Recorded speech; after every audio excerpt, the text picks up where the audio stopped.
दोस्तों आज की इस वीडियो में हम लोग बात करेंगे कि BCECE 2024 का ऑनलाइन फॉर्म आप लोग कैसे भरेंगे स्टेप बाय स्टेप। मैं आपको एक लाइव फॉर्म फिल करके बताऊंगा ताकि आपको फॉर्म फिल करने में कोई भी समस्या ना आए। दोस्तों BCEC के द्वारा जो है ना, इसमें BSc एग्रीकल्चर हो गया, BSc नर्सिंग हो गया, बी फार्मा हो गया, बीटेक हो गया, इन सब कोर्स में जो है ना आप BCEC का एग्जाम देके एडमिशन ले सकते हैं और इन सब कोर्स में आप ग्रेजुएशन कर सकते हैं। अगर आपने भी अपना 12th क्लास का पढ़ाई साइंस से किया है, साइंस में अगर आपने फिजिक्स केमिस्ट्री मैथ या फिजिक्स केमिस्ट्री बायोलॉजी दोनों में से किसी स्ट्रीम से अगर आपने किया है तो आप BCEC का फॉर्म भर सकते हैं। और अगर आप BSc नर्सिंग, BSc एग्रीकल्चर और बीटेक और बी फार्मा में से कोई कोर्स करना चाहते हैं तो इसका एंट्रेंस एग्जाम दे के आप बिहार के कॉलेज से इन सब कोर्स में आप एडमिशन ले सकते हैं। दोस्तों इसका फॉर्म भरने के लिए जो है ना आपको गूगल ओपन करना होगा और गूगल पे आपको सर्च करना होगा BCEC लिख के। जैसे ही आप लोग ये लिख के सर्च करेंगे तो Bihar combined entrance competitive examination का बोर्ड खुलेगा।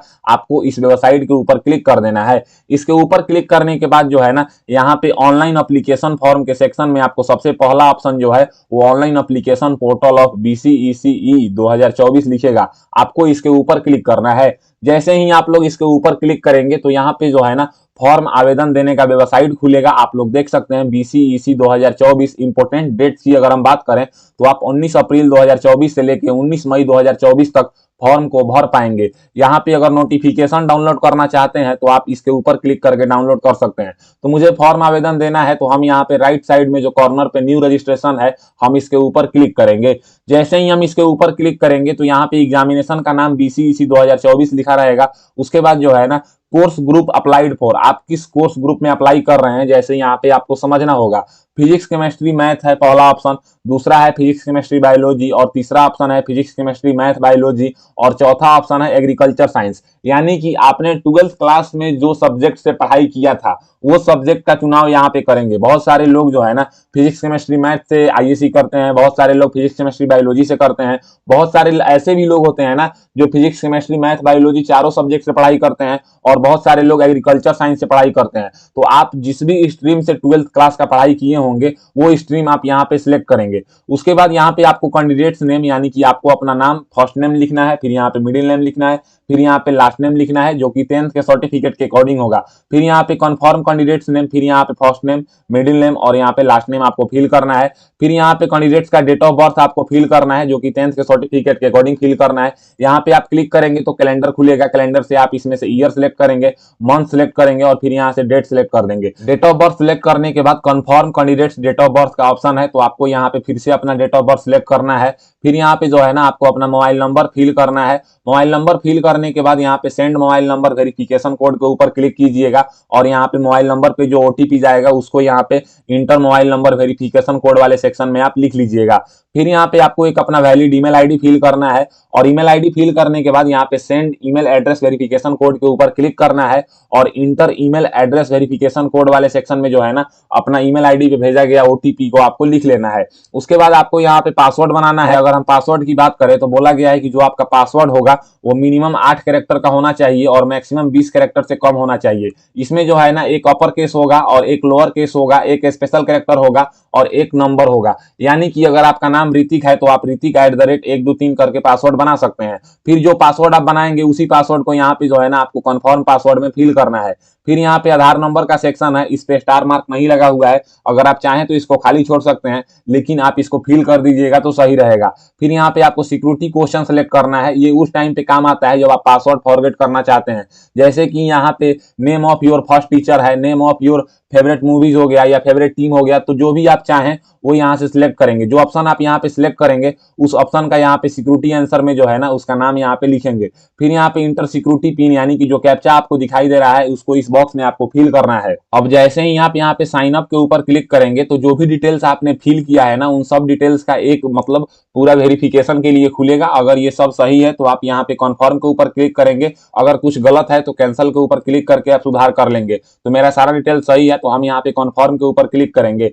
अब जैसे ही हम कंफर्म के ऊपर क्लिक करेंगे ना तो यहाँ पे बोलेगा कि you have successfully done registration for BCEC 2024 मतलब जिस स्ट्रीम से आप अप्लाई किए हैं, जैसे कि मैंने फिजिक्स केमिस्ट्री मैथ का पढ़ाई किया है 12th क्लास में, तो वो सब्जेक्ट भी यहाँ पे लिखा होगा और नीचे में मेरा ईमेल आईडी लिखा होगा और बोला जाएगा कि आप साइन इन कीजिए। तो हम साइन इन के ऊपर जैसे ही क्लिक किए तो हमारे सामने जो है ना यहाँ पे ईमेल और पासवर्ड डाल के साइन इन करने का ऑप्शन आया, जिसमें सबसे पहले आपको अपना ईमेल आईडी फिल करना है, फिर यहाँ पे जो पासवर्ड आपने बनाया है वो पासवर्ड फिल करना है और जो कैप्चा आपको दिखाई दे रहा है उस कैप्चा को आपको इस बॉक्स में फिल कर लेना है और साइन इन के ऊपर क्लिक करना है। जैसे ही आप लोग साइन इन के ऊपर क्लिक करेंगे तो यहाँ पे जो है ना कैंडिडेट्स नेम और कैंडिडेट डेट ऑफ बर्थ आपका दिखाया जाएगा और आपको अपने पिताजी का नाम फिल करना है जो कि 10th के सर्टिफिकेट के अकॉर्डिंग फिल करना है। फिर यहाँ पे आपको अपने माँ का नाम फिल करना है जो कि 10th के सर्टिफिकेट के अकॉर्डिंग फिल करना है। फिर यहाँ पे आपसे बोला जाएगा कि are you permanent residence of Bihar, क्या आप बिहार के मूल निवासी हैं? अगर हैं तो यहाँ पे यस करेंगे, नहीं तो आप इसको नो कर देंगे। अगर आप बिहार के निवासी हैं तो अभी आप रिजर्वेशन कैटेगरी में आएंगे,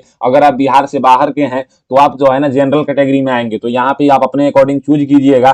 फिर यहाँ पे आपसे बोला जाएगा कि सिलेक्ट योर रेसिडेंशियल एलिजिबिलिटी, तो अगर आप बिहार के मूल निवासी हैं तो यहाँ पे एक ही ऑप्शन आएगा, माता पिता बिहार के अस्थायी निवासी हैं, ये ऑप्शन आपको सिलेक्ट कर लेना है। फिर यहाँ पे आपको जो है ना अपना जेंडर सेलेक्ट करना है, तो यहाँ पे मेल फीमेल थर्ड जेंडर तीनों ऑप्शन है, आप अपना जेंडर सेलेक्ट कीजिएगा। फिर यहाँ पे जो है ना आपको कन्फर्म जेंडर सेलेक्ट करना है। फिर यहाँ पे आपको अपना कैटेगरी चूज करना है। कैटेगरी में बात करें तो जनरल है, एससी है, एसटी है, ईबीसी है, बीसी है, ईडब्ल्यूएस है, अपना कैटेगरी यहाँ से चूज कीजिएगा। कैटेगरी चूज करने के बाद आपको यहाँ पे कन्फर्म कैटेगरी चूज करने का ऑप्शन है, तो फिर से वही कैटेगरी चूज कर लीजिएगा।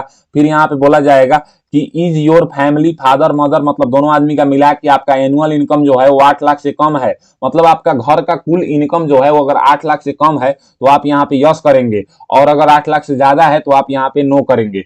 अगर देखिए मान लीजिए कि ये जो बताया जाता है ना ये एनुअल यानी कि सालाना इनकम पूछा जाता है, ये महीने का इनकम नहीं है, तो आप यहाँ पे आप अपने अकॉर्डिंग इसको सिलेक्ट कीजिएगा। फिर यहाँ पे जो है ना आपसे पूछा जाएगा कि क्या आप जो है ना डिसेबल कोटा क्लेम करना चाहते हैं, अगर चाहते हैं तो यस करेंगे, नहीं तो आप इसको नो कर देंगे। फिर यहाँ पे आपसे पूछा जाएगा कि do you claim serviceman quota, क्या आप सर्विसमैन कोटा से हैं, अगर हैं तो आप यहाँ पे यस करेंगे और बताएंगे कि किस तरह का एक सर्विसमैन है कि रिटायर्ड है, अगर नहीं है तो सिंपली आप इसको नो कर देंगे। फिर यहाँ पे बोला जाएगा कि do you claim for self finance scheme seat, अगर आप सेल्फ फाइनेंस स्कीम सीट से क्लेम करना चाहते हैं तो आप इसको यस करेंगे, नहीं तो आप इसको नो करेंगे।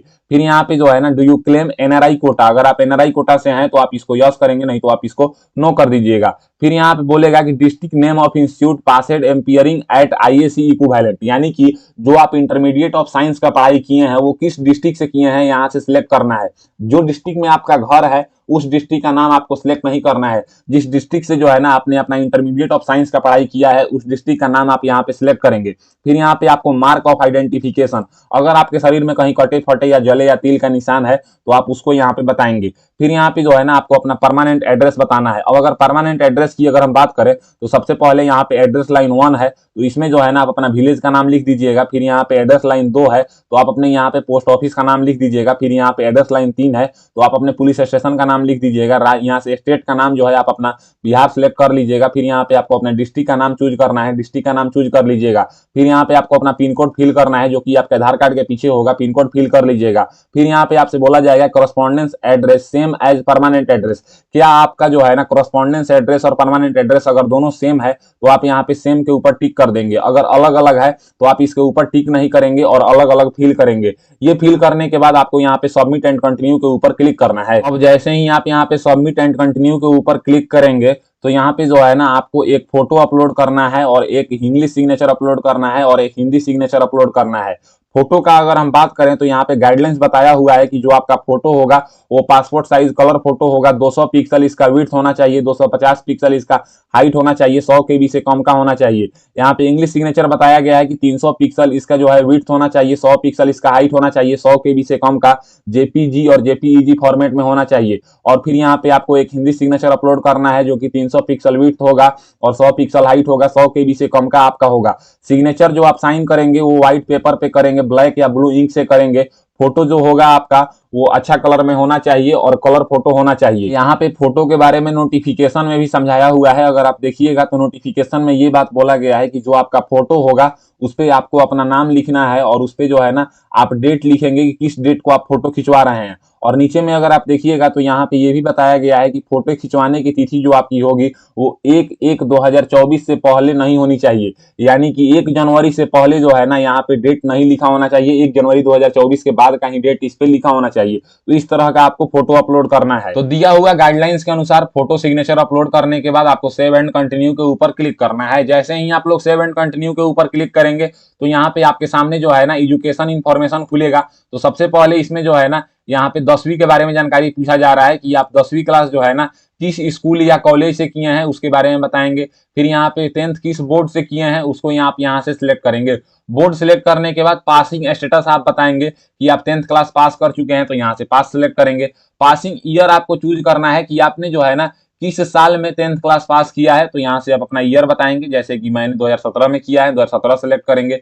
यहाँ पे परसेंटेज में किया है कि सीजीपीए में किया है, तो हम परसेंटेज में किए हैं तो परसेंटेज सिलेक्ट करेंगे। अब परसेंटेज में जो है ना मार्क ऑब्टेंट यानी कि कितना नंबर मुझे प्राप्त हुआ था, तो मान लीजिए कि मुझे 300 नंबर यहाँ पे प्राप्त हुआ था, तो हम यहाँ पे 300 लिख दिए।